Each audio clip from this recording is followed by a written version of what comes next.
오늘도 우리에게 주신 말씀을 통해서 여러분들이 은혜와 또 하나님의 은혜와 또 평강을 가득 누려가시는 복된 시간들이 되길 간절히 소망합니다. 우리는 계속해서 빌립보서를 보고 있습니다. 사도 바울은 자신을 통하여 주님을 알게 되었고 이제는 신실한 그리스도인이 되어 자신과 더불어 복음 사역에 동참하고 동역하고 있는 빌립보 성도들을 향하여 진심 어린 사랑의 교훈들을 쏟아내고 있습니다. 사도 바울은 빌립보 교회가 예수 그리스도를 통하여 믿음을 얻었을 뿐만 아니라 또한 삶의 현장에서 또 자신들이 처해 있는 그 곳곳에서 삶의 현장에서 그리스도를 믿는 자답게 살아내는 것이 무엇인지 말씀하며 권면하고 있습니다. 그리스도의 복음에 합당하게 살아가는 것이 무엇인지, 또한 예수 그리스도의 마음을 품고 살아가는 것이 무엇인지 사도 바울은 그가 아끼고 살아가는 교회를 향하여 끊임없이 말씀하고 있습니다. 사도 바울은 신자된 빌립보 교회를 향하여 항상 복종하여 두렵고 떨림으로 구원을 이루어야 한다라고 권면합니다. 우리가 이 말씀은 저번 주에 살펴보았죠. 두렵고 떨림으로 구원을 이루라. 이 말을 우리가 자칫 오해하고 잘못 받아들이고 해석하게 된다면 마치 구원을 우리의 어떤 행함이나 의지로 이루어내는 것으로 비춰질 수가 있습니다. 또는 이미 얻은 구원이 우리의 어떤 행위나 노력으로, 때로는 어떤 모습들로 인하여 변질될 수 있는 것으로 받아들일 수 있습니다. 우리의 구원이 취소되거나 때로는 우리가 받았던 그 구원이 변복되거나 반복되는 그런 뉘앙스로 느껴질 수 있게 되는 겁니다. 그런데 여러분, 우리는 이 말 자체, 이 말의 의미 자체가 그런 의미가 아닌 것을 알게 되지요. 사도 바울은 그런 뜻을 가지고 그런 뉘앙스로 권면하는 것이 아님을 알게 됩니다. 사도 바울이 권면한 이 두렵고 떨림으로 너희 구원을 이루어야 한다라는 것은 칭의 요소를 말하는 것이 아니라 성화의 과정을 말하고 있다는 것을 알게 됩니다. 우리가 예수 그리스도의 공로로 죄인인 우리가 하나님 앞에 위롭다함을 칭함을 받게 됩니다. 우리의 모습과 그동안에 살았던 죄된 모습을 통하여 그 죄된 모습으로 하나님께서 우리를 보시는 것이 아니라 예수 그리스도께서 하신 일, 또한 예수 그리스도께서 그가 열어놓으신 그 길을 통하여 우리는 하나님 보시기에 위인으로 부름받을 수 있는 자들이 되어집니다. 그런데 그렇게 위인됨에도 불구하고 마땅히 위인으로서 하나님의 자녀요 백성이요 하나님 나라의 사람으로서 우리가 또한 마땅히 살아가야 할 삶이 있다라는 것입니다. 주님을 닮아가고 하나님의 성품이 우리 안에 열매 맺고 또한 이 땅을 살아가지만 이 땅 속에 속해 가지만 주님이 만들어 놓으신 그 풍성한 삶을 누려가는 그것이 또한 우리의 삶 가운데 있다라는 것입니다. 즉 두렵고 떨림으로 구원을 이루라 라는 이 말의 중심에는 사도 바울의 관심은 우리가 이미 받은 삶을 완성하는 데 있다라는 것을 알아야 합니다. 이미 구원을 받았으니 구원을 받은 사람처럼 그렇게 살라는 것임을 말씀하고 있다라는 것이죠. 이미 받은 구원, 이미 예수 그리스도의 공로로 시작된 구원이 우리의 삶의 실체와 또 여러 삶의 현장에서 구체적으로 드러나고 경험되고 누려지도록 구원을 이루어가고 적용시켜가고 맛보고 경험하고 살아가는 것, 그것이 구원을 이루어가는 삶임을 알게 됩니다. 과거의 영광에 만족하여 사는 것이 아니라 오히려 하나님과의 관계를 돈독히 해나가면서 매일매일 자신의 그 믿음을 입증하고 증명할 필요가 있다는 사실을 알려주고 있는 것이죠. 그러면서 오늘 읽었던 말씀의 본문이 나오게 되어집니다. 다시 말하면 두렵고 떨림으로 구원을 이루라 라고 말하는 그 말씀과 더불어 그 말씀의 연장선 가운데 두렵고 떨림으로 구원을 이루어가는 것이 무엇인가, 그 구체적인 모습들을 살펴볼 수 있는 본문이 오늘 읽었던 본문의 말씀이 됩니다. 사도 바울은 두렵고 떨림으로 구원을 이루어 가야 한다라고 말할 때 구체적인 모습을 오늘 본문 가운데 밝혀가고 있지요. 우리가 구원을 이루어 가야 한다라고 했을 때 여러 가지 구체적인 모습들이 있겠지만 사도 바울은 오늘 본문의 말씀을 통하여 한 가지 주제를 제시하며 구원을 이루어 가는 것이 무엇인지 가르치고 있습니다. 우리 오늘 말씀, 오늘 읽은 본문의 말씀을 다시 한번 읽어봤으면 좋겠는데 빌립보서 2장 14절과 15절 말씀을 다시 한번 읽어봤으면 좋겠습니다. 같이 한번 읽어볼까요? 모든 일을 원망과 시비가 없이 하라. 이는 너희가 흠이 없고 순전하여 어그러지고 거스르는 세대 가운데서 하나님의 흠없는 자녀로 세상에서 그들 가운데 빛들로 나타내며. 사도 바울은 이 말씀을 통하여 신자들이 두렵고 떨림으로 구원을 어떻게 이루어가야 하는지 구체적인 적용과 실체적인 주제를 던지고 있는데, 여러분, 그것이 무엇입니까?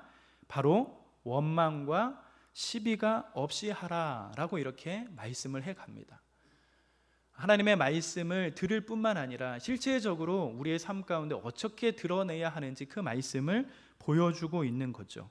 원망과 시비 없이 모든 일을 하는 것, 그것이 두렵고 떨림으로 구원을 이루어가는 구체적인 모습임을 밝혀가고 있습니다.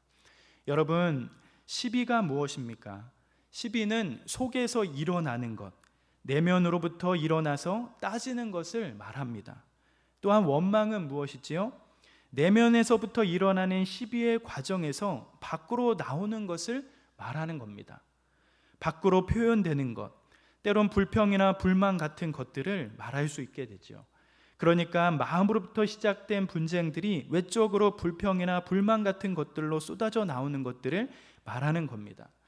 사도 바울은 주님을 믿는 자들이 두렵고 떨림으로 구원을 이루라고 말하면서 그 구체적인 실체적인 주제들을 던져가는데, 그것 중에 중요한 주제 중에 하나가 바로 이 원망과 시비 없이 모든 일을 하라라고 한다라는 것입니다.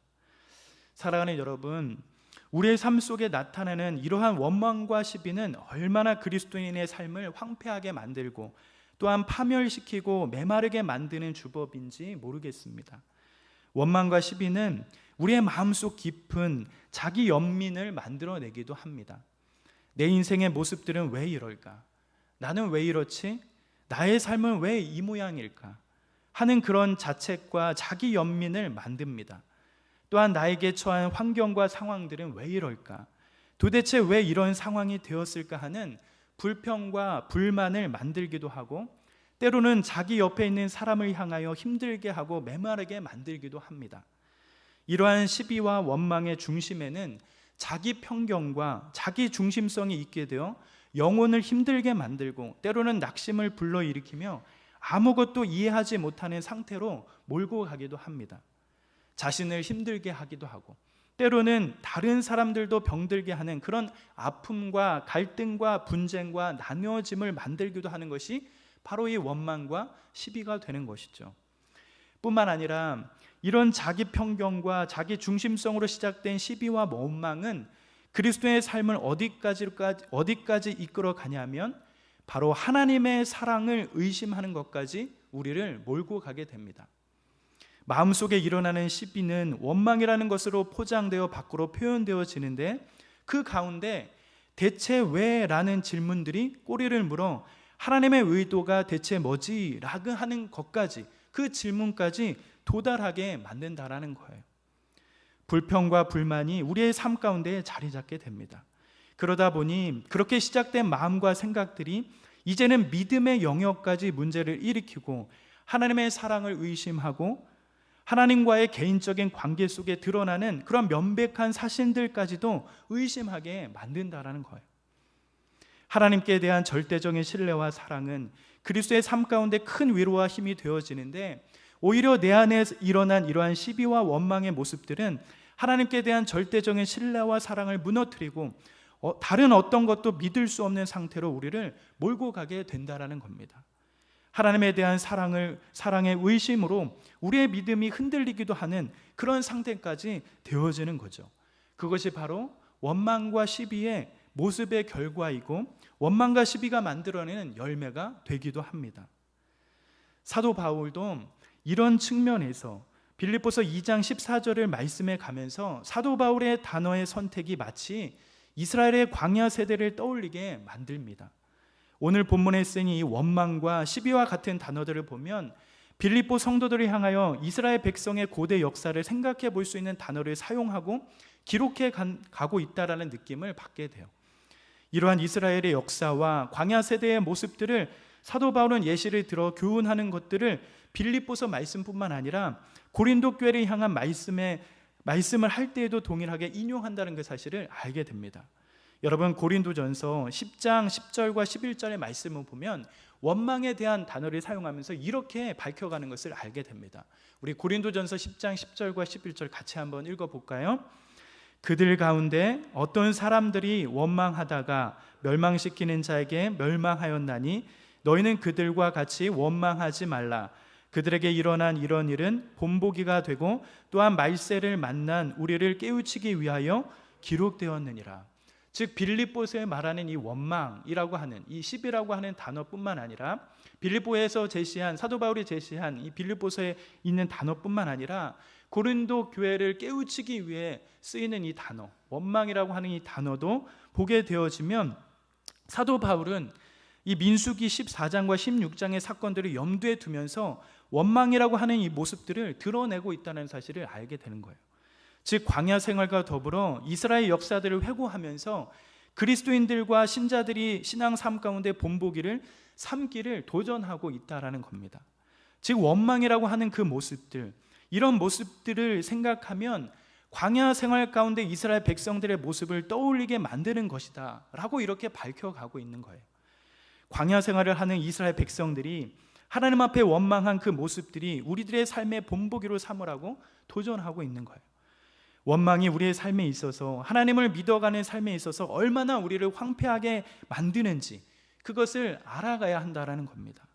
오늘의 빌립보서의 말씀도 사도 바울이 이런 단어 선택들을 통하여 그리스도인들이 광야 생활에서 살았던 이스라엘 백성들과 같이 원망과 시비를 그치고 뿐만 아니라 원망과 시비를 하지 않도록 바라는 그런 마음이 많았다는 것을 알게 되는 거죠. 결과적으로 원망과 시비는 그리스도인들의 삶에 어울리지 않는 것이라는 그런 말을 해가고 있다는 겁니다.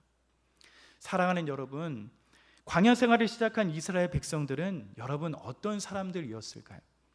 여러분, 이스라엘 백성들은 하나님께로부터 선택받은 나라였고 백성들이었습니다. 온전히 이스라엘 백성들이 하나님을 믿고 신뢰할 수 있도록 하나님께서는 이스라엘 백성들을 향하여 끊임없이 전적으로 이끄시며 그들에게 소원을 두고 행하셨습니다.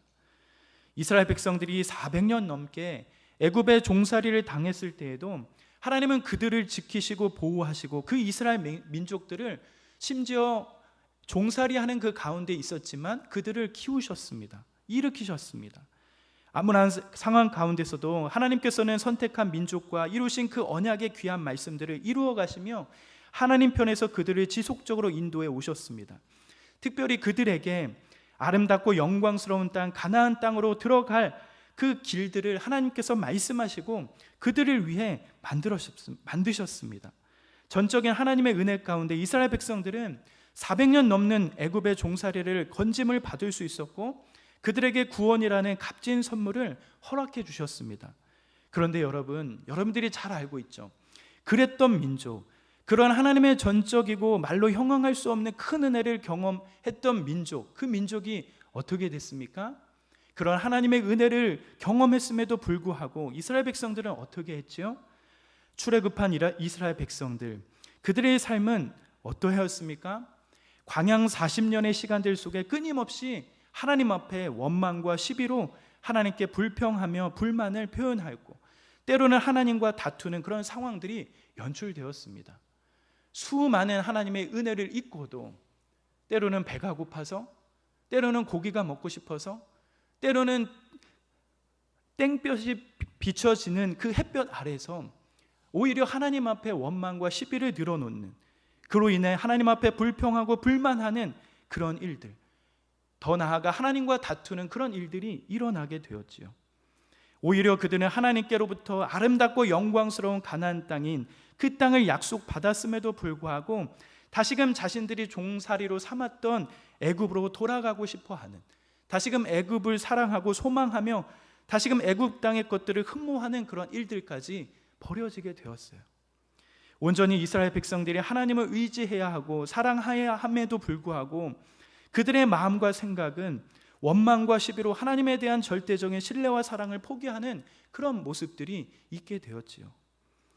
하나님에 대한 절대적인 신뢰와 사랑에 대하여 부정적으로 작용했던 것이 바로 그들 안에 있었던 편견과 자기 중심성으로 시작된 원망과 시비로 인한 그들의 믿음이 흔들렸던 그런 모습들을 보게 될 수 있습니다. 결국엔 원망과 시비로 가득한 이스라엘 백성들, 그 출애굽한 1세대들은 여러분 어떻게 되었습니까? 하나님의 약속의 땅인 가나안 땅에 들어갈 수 없는 그런 결과를 만들어내었죠. 하나님의 무수한 자비와 은혜와 기적을 맛보았음에도 불구하고 여전히 자신들 안에 일어나는 시비와 원망을 제어하지 못함으로 자신뿐만 아니라 하나님을 믿는 신앙 자체도 흔들어버린 그런 일들을 통하여 하나님의 약속의 귀한 땅을 밟아보지 못하는 그런 일들이 일어나게 되었습니다. 사도 바울은 이러한 이스라엘 역사를 생각해 볼 수 있는 그 단어들을 선택하여 쓰면서 빌립보 성도들을 향하여, 그리스도인들을 향하여 이스라엘 역사들을 생각하면서 원망과 시비가 주는 그 무서움의 원인들을 밝혀가면서 원망과 시비를 그칠 것을 권면해 가고 있는 겁니다. 사도 바울은 이스라엘 백성의 악한 본을 따라 하나님을 원망하고 시비하는 잘못을 범하지 않도록 극히 조심해야 한다라고 말씀해 가고 있습니다. 때로는 광야 생활 가운데 이스라엘 백성들처럼 마음에 들지 않은 상황에 처할 때에도, 때로는 마실 물이 한 방울도 없을 그 느껴질 때가 있을 때에도, 먹을 만한 음식이 없을 때에도, 원수와 대치해야 할 때 그때가 있을 때라도, 그럴 때마다 하나님께서는 신자들 안에서 행하시며 소원을 두고 행하신다는 것을 잊지 말고 하나님께서 정하신 모든 과정들을 이루어 가심을 믿고 신뢰하며 의지해야 함을 강조하고 있는 것입니다. 하나님께서 그리스도인들이 이끌어 가시는 과정 가운데 그 어떤 자리, 어떤 상황으로 데려가실지라도, 인도하실지라도 모든 일에 원망과 시비가 없이 하는 것이 구원받은 신자들이 삶에서 살아내야 하는 것들임을 말씀을 통하여 밝혀가고 있는 것이에요. 우리의 믿음의 실체들이, 주님을 믿는 그 증거들이 우리 안에 일어나기를 그렇게 마음 다해 기대하며 소망하고 있는 것입니다. 사랑하는 여러분, 우리의 현실은 어떻습니까? 우리 안에 일어나는 일들은 어떻지요? 우리와 마주하고 있는 현실과 상황과 환경들은 어떻습니까? 그리 녹록하지 않습니다. 현실에 부딪혀 보면 이런 원망과 시비 없이 모든 일을 하기란 쉽지 않은 것이 사실입니다. 때로는 불평과 불만이 우리 안에, 우리의 삶 가운데 일어나기 일쑤이지요. 우리의 삶이 늘 우리가 생각하는 대로 진행되지 않기에 참 쉽지 않은 그런 삶들임을 고백해 갑니다. 언제나 마음에 들지 않는 상황들이 찾아오고, 때로는 마실 물 한 방울도 없는 것처럼 느껴질 때도 있고, 때로는 먹을 만한 음식 없을 때도, 때로는 원수와 대치하는 상황도 우리의 삶 가운데 종종 드러납니다. 그것이 우리의 현실이죠. 그럼 여러분, 그럴 때마다 우리는 어떻게 할까요?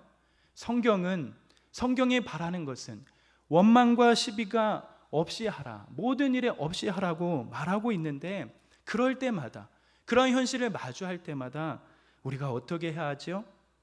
어떻게 우리의 현실 앞에 우리가 무너지지 않을 수 있을까요? 사랑하는 여러분, 우리의 현실 앞에 시비와 원망이 찾아올 때, 그때마다 우리가 먼저 기억해야 할 것은 바로 하나님의 성품입니다. 뭐라고요? 하나님의 성품. 하나님께서 어떤 분이신지 생각해 보는 겁니다. 여러분, 하나님은 어떤 분이십니까? 하나님은 거룩하시고 공평하신 분이시며 전적으로 위로운 분이십니다. 우리가 예전에 살펴보았던 야고보서에서도 이렇게 하나님의 성품에 대해서 표현해 갑니다. 여러분, 야고보서 1장 13절 우리 같이 한번 읽어볼까요? 야고보서 1장 13절입니다. 시작. 사람이 시험 받을 때에 내가 하나님께 시험 받는다 하지 말지니 하나님은 시험 받지도 아니하시고 친히 아무도 시험하지 아니하시느니라. 여러분, 이 야고보서의 말씀을 통하여 하나님에 대해서 어떻게 설명해 가고 있죠? 하나님에 대해서 어떻게 말씀합니까? 하나님은 악에서 시험을 받지도 아니하시고 친히 아무도 시험하지 아니신다라고 이렇게 말씀해 갑니다. 상황이 어떻게 잘못 돌아가든지 간에 정말 내 삶에 납득이 안 되고 설명이 안 되는 시간들이 있더라도 이 사실만큼은 확인해 가는 겁니다. 하나님께서는 시험을 받지도 아니하시고 또한 그 누구도 시험하지 아니하시는 분이시다라는 이 사실에 초점을 맞추어 가는 것이죠. 하나님의 말씀은 검토하거나 질문할 필요가 없는 명백한 사실임을 믿고 이 하나님의 성품에 대하여 우리가 의지하여 신뢰하여 걸어가는 겁니다. 하나님은 무정한 일이나 불공평한 일을 하실 수 없는 분이십니다. 하나님의 성품은 완전하신 거죠. 하나님께 불평하고 원망하며 불만을 터뜨리고 싶을 때 하나님께서는 본질상 완전하시다는 이 사실을 우리는 기억하면서 그 길을 또한 건너가는 겁니다. 뿐만 아니라 하나님께서는 어떤 분이십니까? 하나님께서는 우리의 아버지 되심을 잊지 않으셔야 합니다. 하나님이 누구라고요? 우리의 아버지 되신다라는 거예요. 하나님께서 우리의 아버지 되심을 우리는 믿고 불평과 원망과 불만이 터뜨리고 싶을 때 그때 그 하나님의 성품을 기억해야 되는 거죠. 여러분, 요한복음 1장 12절에 보면 이런 말씀이 있어요. 우리 같이 한번 읽어볼까요? 시작. 영접하는 자, 곧 그 이름을 믿는 자들에게는 하나님의 자녀가 되는 권세를 주셨으니. 뿐만 아니라 로마서 8장 15절에 이렇게 또한 말씀해 가고 있습니다. 같이 한번 읽어보겠습니다. 너희는 다시 무서워하는 종의 영을 받지 아니하고 양자의 영을 받았으므로 우리가 아빠 아버지라고 부르짖느니라. 또한 고린도서 6장 18절에 이렇게 또한 증거하고 있습니다. 같이 읽어보겠습니다. 너희에게 아버지가 되고 너희는 내게 자녀가 되리라. 전능하신 주의 말씀이니라 하셨느니라. 여러분, 우리가 바라보고 있는 그 하나님, 그 하나님은 여러분에게 어떤 분이십니까? 우리의 아버지 되신 분이시다. 그렇게 성경은 증거하고 증명하고 도전해 가고 있습니다. 우리를 지극히 사랑하시고 또한 안으시며 가장 크게 우리를 향하여 염려하고 계신 분이 바로 아버지 되신 하나님이심을 밝혀가고 있어요. 우리는 이 사실을 기억고 기억해야 합니다. 하나님께서는 우리가 원수가 되었을 때, 우리가 죄인 가운데 있었을 때 하나밖에 없는 아들을 보내사 십자가에 참혹해 죽게 하셨습니다. 하나님께서는 우리를 용서하시고 구원하시며 구속하기 위해 구원의 활동을 개시하셨습니다. 우리가 지금 어떤 자리에 있든 상관없이 설사 왜 이러한 자리에 있어야 하는지 도무지 이해가 되지 않는다 하더라도 거룩하신 하나님이 우리의 아버지라는 이 사실을 우리가 기억하면 된다는 거예요. 무슨 일을 닥쳐도 나는 하나님의 자녀이다. 하나님이 날 사랑하시고 가장 크게 염려하신다. 특별한 관심으로 날 돌보신다 라는 이 사실을 우리는 명심하면서 우리에게 있어져야 할 모든 일들 가운데 때로는 원망과 시비와 불평과 불만이 일어나는 그 자리에 있더라도 하나님이 우리 아버지 되신다라는 그 사실을 믿고 한 번 더 건너갈 수 있는 그 용기를 얻을 수 있는 겁니다. 우리가 납득되지 않고 때로는 이해가 되지 않는 일들이 일어날 때, 때로는 우리 안에 원망과 시비의 마음들이 일어날 때 우리는 우리 스스로가 어떤 존재인지 뿐만 아니라 중요한 것은 나의 삶을 주관하시는 하나님의 성품, 하나님께서는 어떤 분이신지 바라보는 것이 우리의 믿음을 지켜가는 귀한 일들이 되어져 갑니다. 원망과 시비, 이것은 우리가 멀리해야 할 일임을 알고 더욱이 이러한 원망과 시비로 나뿐만 아니라 하나님과의 관계 속에서도 하나님을 멀리하는 일이 없도록 우리가 더욱 믿음 가운데 서가야 할 줄 믿습니다. 원망과 시비는 신자된 우리의 삶과 어울리지 않는 일임을 기억하면서 더욱 우리에게 주어진 삶을 빗대게 살아가는 그런 일들이 우리 가운데 가득 열어가는 그런 시간들이 되었으면 좋겠습니다. 자, 여러분, 그렇다면 항상 두렵고 떨림으로 우리에게 주어진 구원을 이루어 갈 때, 이미 예수의 공로로 인하여 우리에게 주어진 구원을 우리가 누리고 경험하며 적용시켜 갈 때, 또한 모든 일에 원망과 시비가 없이 할 때, 이때에 어떻게 된다고 말씀하십니까? 원망과 시비가 우리 안에 일어나지 않게 되면, 그렇다면 우리의 삶이 어떻게 된다라고 말씀해 가지요? 바로 사도 바울은 빌립보서 2장 15절의 말씀을 통하여 이렇게 밝혀가고 있습니다. 우리 같이 한번 읽어보도록 하겠습니다. 이는 너희가 흠이 없고 순전하여 어그러지고 거스르는 세대 가운데서 하나님의 흠없는 자녀로 세상에서 그들 가운데 빛들로 나타나며, 우리가 원망과 시비 없이 모든 일을 하게 된다면, 우리의 내면을 다스리고 마음과 태도를 다스릴 때 여러분, 우리에게 어떤 일이 일어난다고 말씀하고 있지요? 하나님의 흠없는 자녀로 세상 가운데 빛들로 나타나게 된다라고 이렇게 말씀해 가고 있습니다. 불평과 원망이 그칠 때, 원망과 시비를 그칠 때 이 세상 가운데 흠없는 자녀로 빛들로 나타나게 된다라고 그렇게 말씀하고 있는 겁니다. 사랑하는 여러분, 이 세상은 어떻습니까? 여러분들이 살고 있는 세상은 어떻지요? 사도 바울도 이렇게 세상에 대해서 표현하고 있습니다. 바로 어그러지고 거스르는 것이 이 세대라고 표현해 가고 있습니다.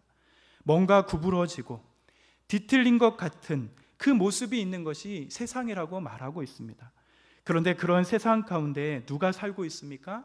바로 신자들, 우리 그리스도인들이 동일하게 살아갑니다. 그런데 이 세상 가운데 신자들이, 그리고 그리스도인들이 드러나는 일은 어떤 일로 드러난다고 합니까? 어떻게 이 세상을 밝히고 빛들로 드러나야 된다고 말씀하지요? 바로 원망과 시비가 없이 모든 일을 할 때, 불평과 불만이 우리의 입에서 떠날 때, 우리의 삶이 흠없고 순전한 모습으로 있을 때, 그럴 때에 신자들은, 또한 그리스도인들은 세상 가운데 빛들로 나타나게 된다라고 말씀하고 있는 거예요. 즉, 우리가 하나님을 믿고 하나님을 알아가는 그 모든 것들이 어떻게 되는 것이죠? 우리의 삶으로 반드시 일어나야 합니다. 우리의 모습 가운데 드러나야 함을 알게 됩니다. 하나님을 알 뿐만 아니라 그 말씀이 우리의 삶을 밝히 드러나며 그러한 모습들로 이 세상을 밝혀갈 수 있음을 드러내고 있는 것이죠. 원망과 시비가 없이 하라. 알고 있을 뿐만 아니라 그것을 삶으로 드러냈을 때에 거슬고 어지러운 세대 가운데 빛들로 드러날 수 있음을 밝혀가는 겁니다. 우리가 하나님의 순전한 자녀가 되어갈 때 이 어두운 세상 가운데 빛들로 드러나게 된다라는 것이죠.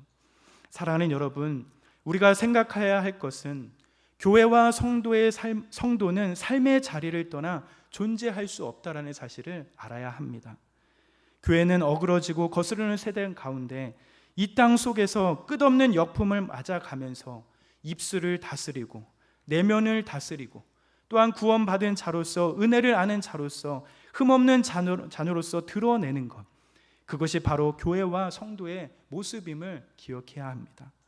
아무리 세상이 뭐라고 할지라도 세상의 기준과 영광과 다르게 우리의 내면을 다지고 진리에 충성하면서 하나님의 말씀에 기둥을 삼고 나아가는 것이 교회와 성도의 모습일 겁니다. 하나님의 순전한 자녀가 되는 것, 그것이 바로 교회와 신자들의 힘인 것입니다. 그것이 능력입니다. 우리의 인생을 통하여 하나님을 따르는 그러한 삶을 통하여 세상에 하나님을 따르는 그러한 순전함을 보일 때 그것이 세상 가운데 빛을 비추는 선한 능력이 된다라는 사실입니다. 교회와 신자는, 또한 성도와 그리스도인들은 절대 삶의 자리를 떠나서 존재할 수 없다는 사실을 우리는 기억해 갔으면 좋겠어요. 어쩌면 요즘 우리들의 모습 가운데 때로는 이런 모습들을 많이 잃어버리거나 때로는 기억에서 떠나는 그런 삶을 살아갈 때가 종종 있게 되는 것 같습니다. 어쩌면 우리들은 교회의 역사 가운데 이러한 많은 부분들을 잊었습니다. 어떻게 하면 교회가 세상 가운데 유익을 줄 수 있을까, 영향을 줄 수 있을까 고민하면서 교회의 본질과 존재를 생각하기보다는 외형적인 것들을 치장하여 그것이 마치 세상에 위협을 주며 교회가 이 세상의 주인이 되기를 자처하였던 것 같습니다. 부와 명예에 집착하게 만들고 때로는 번영과 복을 중심으로 삼아 그것이 마치 복음의 핵심처럼 가리켜 가기도 했습니다. 세상이 추구하는 세상적인 기준과 가치들이 교회 안으로 물밀듯이 들어와 이 교회를 세상적으로 바꾸어 갈 때도 있었던 것 같습니다. 그러나 주님께서는 오히려 우리들에게 요구하는 그 사실들은 그렇지 않다라는 것을 알아야 하는 것이죠. 우리가 이 세상 앞에 빛과 소금의 역할을 감당하기를 도전하고 있다라는 사실을 기억하면서 우리에게 주어진 구원을 어떻게 이루어 가야 하는지, 반드시 그것이 삶으로 드러나야 하는 것임을, 그것이 바로 복음의 능력임을, 복음의 본질임을 그렇게 말씀하고 있다는 사실을 우리는 기억해야 할 것입니다.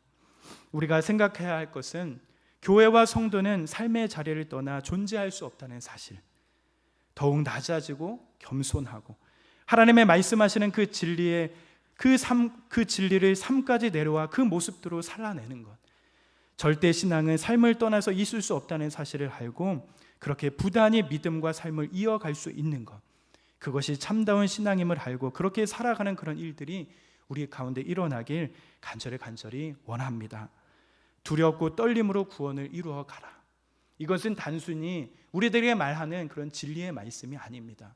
그 진리가 우리 삶 가운데 녹아지며 그것이 삶으로 드러날 때 그것이 온전히 구원을 이루어가는 모습임을 우리는 알게 됩니다. 그런 사실들을 기억하면서 특별히 오늘 사도 바울이 도전하고 요청했던 것처럼 우리 안에 모든 일 가운데 원망과 시비가 없는 그런 모습으로 살아나는 삶과 믿음이 하나 되어 그렇게 삶으로 녹여내며 이 세상 가운데 빛들로 드러내는 그런 일들이 여기에 속한 모든 우리 형제자매들의 삶이 되시기를 간절히 기도하며 축복합니다.